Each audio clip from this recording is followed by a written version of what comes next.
কোনটা নিবে দাও গনায় সমান সমান একবারে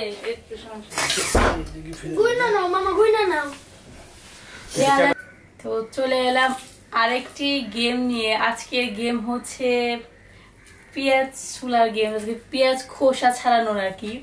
তো এখানে 11টা আছে না। আজকে একটু সহজ চ্যালেঞ্জ নিছি, মানে ওনারা কাটতে সমস্যা হয় তো ওনার জন্য আজকে ছুলার চ্যালেঞ্জ। ঠিক আছে, আগে শুরু করুন। আমি আগে নিচ্ছি পেঁয়াজ, আমি আগে নিয়ে নিই, সমান সমান করে নাও না।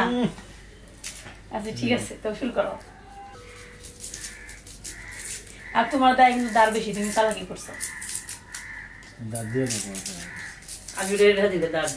হ্যাঁ তো মা দাঁড় দিছে, তাহলে তো তুমি তো নিয়ে পারবা। কাটলাম না পেঁয়াজ শুধু দাঁড়া দেওয়ার না কেনা এটা বলি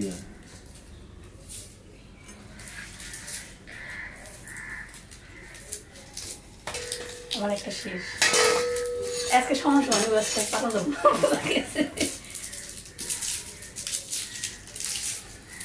ভাগ্যের ব্যাপার, পেঁয়াজ যদি ভালো কি পরে তাতে চলন যায় তাহলে ভাগ্যে পেঁয়াজ ছিল আমাদের ভাগ্যের ব্যাপার আছে না? অবশ্যই আছে। পেঁয়াজ যদি মানে পিছলে হয় তাহলে তাড়াতাড়ি করা যায়। ভালো রাখো না না এই এই এই খেলা খেলা দেওয়ার দেওয়ার খেলা আমি চোখে দেখি না, চোখে ধরছে।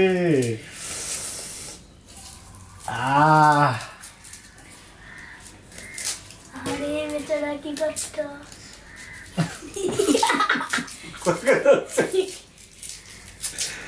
চোখেটা দিলে পারতাম গো, চোখে ধরে আবার পিছে ফেলে দিল।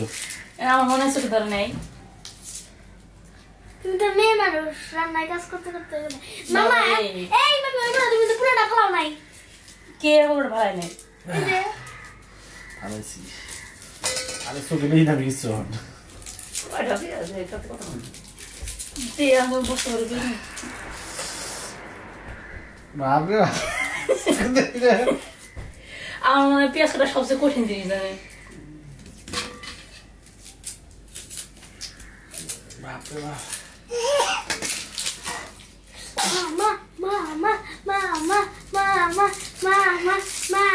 মামাকে তো খেয়ে দেখতে হবে, মামাকে তো খেয়ে দেখতে হবে। চুপ কর, কথা বলিস। আর আজকে আমাদের এই রুমে অনেক মানুষ আছে, অনেক দর্শক, তার জন্য একটু বেশি কথাবার্তা হয়েছে। দেখেন আবার চোখের অবস্থা। তোমার বাবা ওই রুমে বসে রয়েছে, যাও। আর চোখের অবস্থা দেখেন, জল পড়তেছে। দারুণ একটা চ্যালেঞ্জ, দায়ের মধ্যে একটা দিয়ে আছে, তাহলে তোমার ধরে লাভ হলো কি? বাবা তোমার দাঁত বেড়েছে গেছো। ও বা আমি কি বুঝতে বেশি দিচ্ছি, তোমার দাঁত বেশি। দাঁত দিয়ে দিছে, আমি নখ দিয়ে চলতেছি। মা মনে কইছে যে দাঁত আছে, দাঁড়ে নিয়ে। হ্যাঁ আরে এত নাক শুরু না তো গাল বলাইতেছে।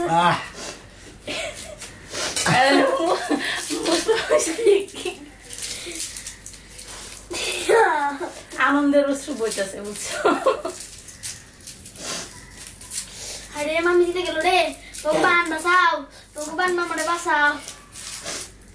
পেঁয়াজ খাওয়ার কাছে কোনো ব্যাপার না, পেঁয়াজ আবার স্বাদ লাগে। মামি মামি মামি ভাবি তোর গেছে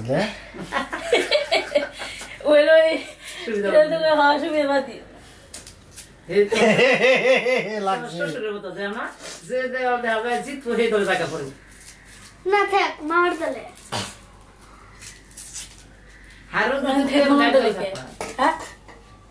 মা মা মা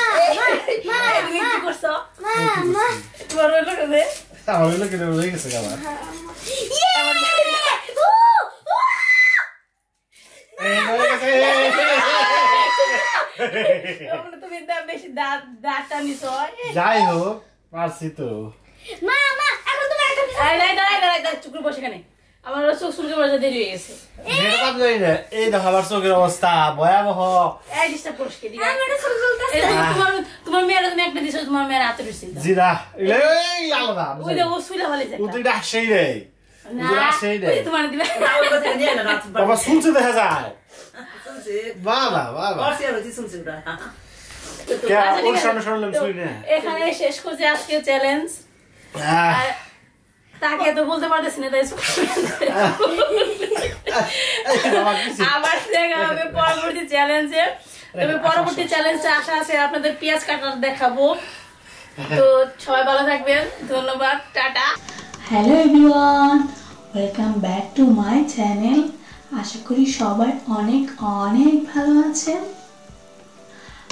এখন হচ্ছে সকাল 6টা বাজে তো আমি ঘুম থেকে উঠে চলে আসলাম রান্নাঘরে মানে সকাল সকালই রান্না করতে চলে আসলাম আর মানুষের কাজই তো হচ্ছে রান্না আর খাওয়া দাওয়া করা মানে একজন বাড়ি থেকে টাকা ইনকাম করবে সে টাকাতে বাজার করবে আর যে ঘরে থাকবে সে রান্না বান্না করে খাবে এটাই হচ্ছে মানে সংসার আর কি তো এখন আমি হচ্ছে এটা হচ্ছে সর্ষে শাক আমি এই সর্ষে শাকটাকে বাছছি আজকে রান্না করব হচ্ছে লাউ দিয়ে শোল মাছের তরকারি আর হচ্ছে সিম বটি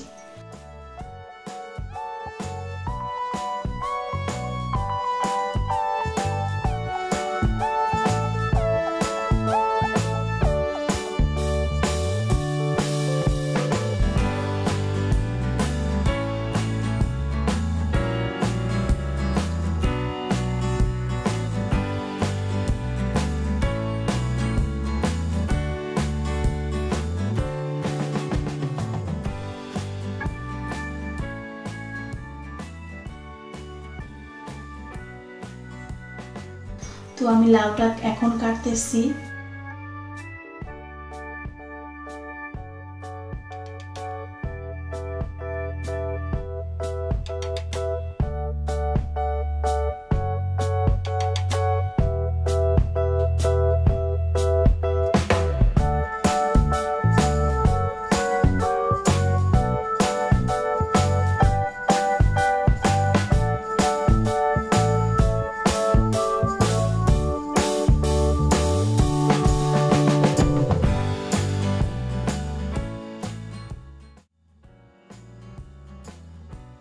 লাউ কাটা হয়ে গেছে এখন আমি সিমটাও কেটে নেব আর আমরা সিমটাকে এইভাবে ছোট ছোট পিস করে বটি করি এটাকে সিম ভাজিও বলতে পারেন শুধু শেষে একটু রসুন বাটা দেই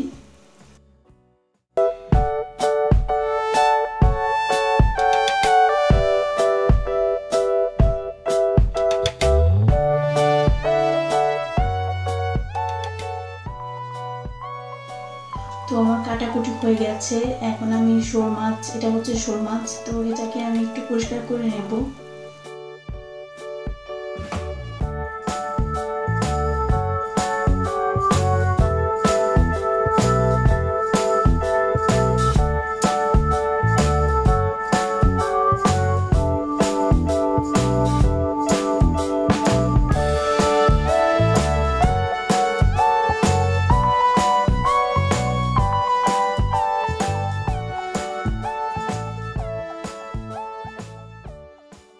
আর এইদিকে আমি সিম বটি মানে সিম ভাজিটাও বসিয়ে দিলাম একটু রাঁধুনি সম্বার দেব এরপর সিমগুলো দিয়ে দেব এখন এর মধ্যে লবণ হলুদ মরিচ কাঁচা মরিচ দিয়ে দেব এবং এটাকে সামান্য পরিমাণ জল দিয়ে সেদ্ধ হওয়ার জন্য রেখে দেব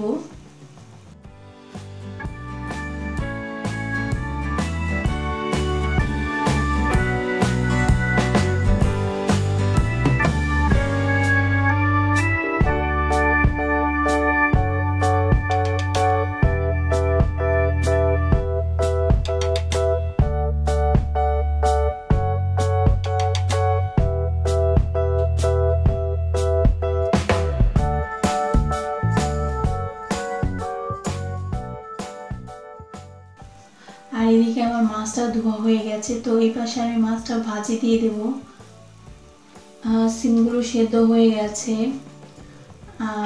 আর আমি কিন্তু আর এখন তো ডিসেম্বর মাস তো এখন বাচ্চাদের এক্সাম চলছে তো অর্চির এখন বার্ষিক পরীক্ষা চলছে তো সেখানে আমার মা আর কি মানে আমার শাশুড়ি মা ব্যস্ত আছে তো আজকে আমি রান্না করতেছি আর আমি রান্না করার সময় কিন্তু মানে রান্না করার সময় কাজগুলো করি একসাথে সব কাজ শেষ না করে রান্না করার সময় রান্নাও করি আর রান্নার কাজগুলো করি আবার রান্না করতেছি আর এক পাশে মাছ ধুইতেছি এভাবে কাজ করি আর কি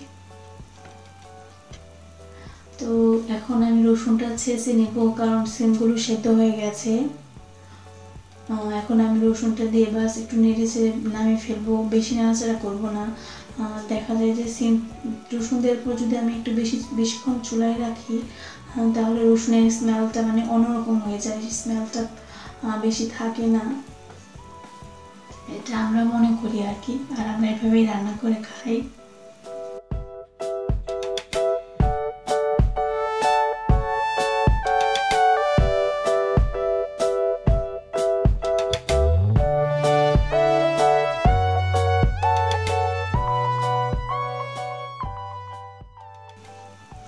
এখন আমি রান্না করব হচ্ছে লাউয়ের তরকারিটা। তো সম্বারটা দিয়ে দিলাম, এখন লাউটাও দিয়ে দেব। আর হলুদ মরিচ লবণ তো সব রান্নাতেই থাকে, এটা মনে হয় না বলার দরকার আছে। তো এখন আমি এটাকে ভালোভাবে কষিয়ে নেব।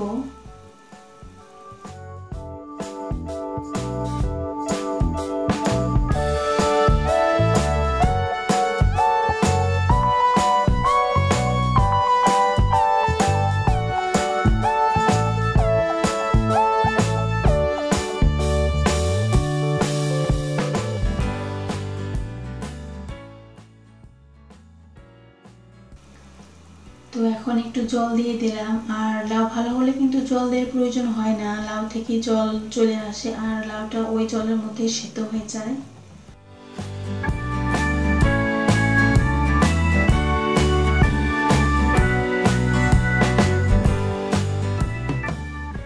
তো আমি মাছটা দিয়ে দিয়েছিলাম, আর এখন আমি এর মধ্যে একটু জিরে বাটাও দিয়ে দেব। আর লাউ যদি না গলে তাহলে আপনারা একটা কাজ করতে পারেন, আপনারা 1 চামচ চিনি দিতে পারেন, আর চিনি দিলে কিন্তু লাউটা তাড়াতাড়ি গলে যাবে। তো আমার লাউ রান্না শেষ হয়ে গেল।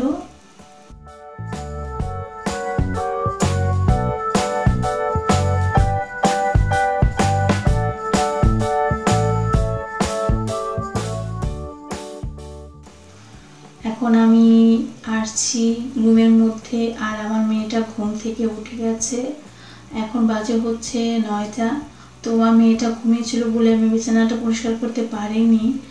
আর যেহেতু ছোট বাচ্চা, তো সকালবেলায় সব কাজ শেষ মানে দুপুরে রান্নাটা শেষ করার চেষ্টা করি যাতে ওকে টাইম দিতে পারি। তো এখন আমি আমার রুমটা মানে বিছানাটা পরিষ্কার করে নেব।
এখন প্রায় বাজে হচ্ছে 12টা। তো আমি দুপুরের জন্য ভাত বসিয়ে দেব, এরপর আমরা সবাই মিলে লাঞ্চ করব। তো এখানে শেষ করছি আমার আজকের ব্লগটি। আবারও চলে আসবো কোনো নতুন ব্লগ নিয়ে। তো আপনারা ভালো থাকবেন, আর আমার ভিডিওটা দেখার জন্য আপনাদের সবাইকে অসংখ্য অসংখ্য অসংখ্য ধন্যবাদ।